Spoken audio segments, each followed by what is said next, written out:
Malgré leur dernier faux pas à Lille, les Girondins sont toujours en course pour les places européennes à seulement 3 points de Marseille et Saint-Etienne, où Sagnol et ses joueurs visent une 4e victoire consécutive à domicile face à des Messins 19e et plus mauvaise formation à l'extérieur avec 7 points empochés.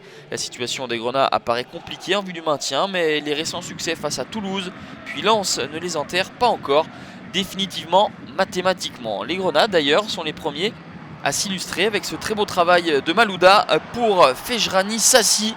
Premier but en Ligue 1 pour le Tunisien, l'ancien de Sfax, qui reçoit une passe loin d'être téléphonée de Florent Malouda. Ça fait 1-0 pour les hommes d'Albert Cartier. Dès la 24e minute, l'ancien lyonnais se joue de la défense girondine pour servir son partenaire, qui en embuscade n'a plus qu'à ajuster Cédric Carasso. Bordeaux ne livre pas une belle partie, mais va se procurer une occasion tout proche de l'égalisation avec Henri Sévet qui bute sur Anthony Mfa. C'était l'une des rares opportunités girondines dans cette première période. Et Henri Sévet ne connaît toujours pas de réussite.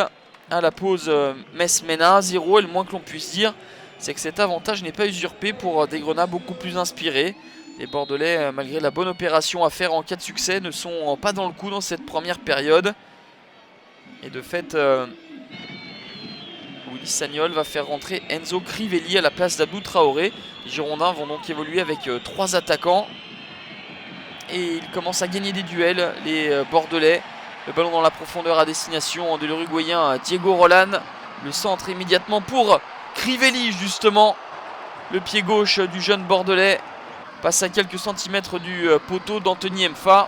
La pression s'intensifie dans la surface messine.